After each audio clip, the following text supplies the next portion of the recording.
जीवनात जिंकण्यासाठी, चांगल्या रिलेशनशिपसाठी आणि क्वालिटी ऑफ लाईफसाठी एक चांगल्या कौशल्याची, स्किलची गरज असते आणि ती म्हणजे आहे लिसनिंग स्किल, ऐकण्याची कला. काही लोकांसाठी हा टॉपिक नवा असेल तर काही लोकांना हे कौशल्य आधीच माहीत असेल. आज मी तुम्हाला लिसनिंग स्किलच्या अशा 5 गोष्टी सांगणार आहे जे तुम्ही अगदी सोप्या पद्धतीने समजून घेऊ शकता आणि त्या गोष्टी त्यांच्यावर काम करून तुम्ही त्या आत्मसात करू शकता. चला तर मग बघूया त्या 5 आयडियाज कोणत्या आहेत. बघा, गुड लिसनर्स हे सगळ्यांनाच आवडतात कारण ते ह्या 5 गोष्टी फॉलो करतात. तर मग व्हिडिओ शेवटपर्यंत नक्की बघा. Active listening. ॲक्टिव्ह लिसनिंग म्हणजे तुम्ही समोरच्याचे बोलणे मन लावून ऐकत आहात. त्यामुळे समोरच्याला ही खात्री होऊन जाते की तुम्ही त्यांचे बोलणे पूर्ण लक्ष देऊन ऐकत आहात. मध्ये मध्ये होकारार्थी मान करून रिस्पॉन्सही करत आहात, म्हणजे तुम्ही ॲक्टिव्ह लिसनर आहात. The feedback hack.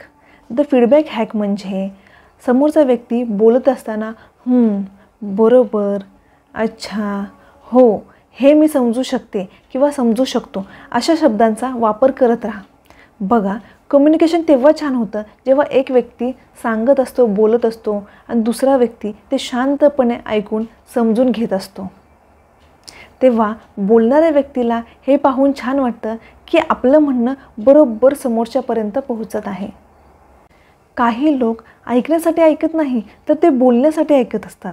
समोरच्या व्यक्तीचं पूर्ण बोलणं ऐकून घेतल्याशिवायच त्यांना उत्तर देण्याची घाई असते. ॲक्च्युली ही खूप मोठी मिस्टेक आहे. बघा, तुम्हाला उत्तर द्यायचे आहे, ठीक आहे, पण आधी समोरच्याचं बोलणं तर कंप्लीट होऊ द्या. त्याचं बोलणं नीट ऐकून घेतल्याशिवाय तुम्ही नीट रिॲक्टच करू शकत नाही. आणि जेवढं शांतपणे तुम्ही त्यांचं बोलणं ऐकून घेणार तेवढं शांतपणे तुम्ही त्यांना उत्तर देऊ शकाल. बघा, समोरच्याचा पूर्णपणे रिस्पेक्ट करा, ऐकून घ्या, मग बोला. Don't be judgemental.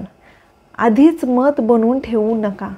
Mother Teresa म्हणतात, if you keep judging people you will never have time to love them.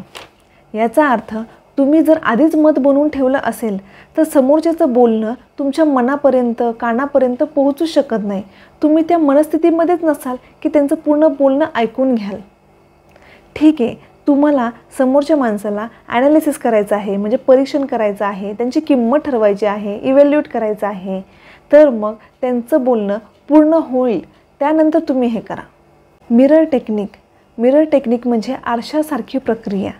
तुम्हाला जर समोरच्याचं बोलणं अगदी डीपली समजून घ्यायचं असेल तर ते जसे बसले आहे तसे तुम्ही बसा, किंवा ते जसे उभे आहे तसे तुम्ही उभे राहा.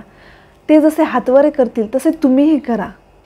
बघा, तेव्हा ते कम्युनिकेशन उत्तम प्रकारे पार पडले जाते. तेव्हा तुम्ही त्यांच्या त्या गोष्टींशी रिलेट करू शकाल. व्हिडिओ जर आवडला असेल तर एक लाईक नक्की करा, कारण तुमच्या एका लाईकमुळे आम्हाला खूप मोटिवेशन मिळतं.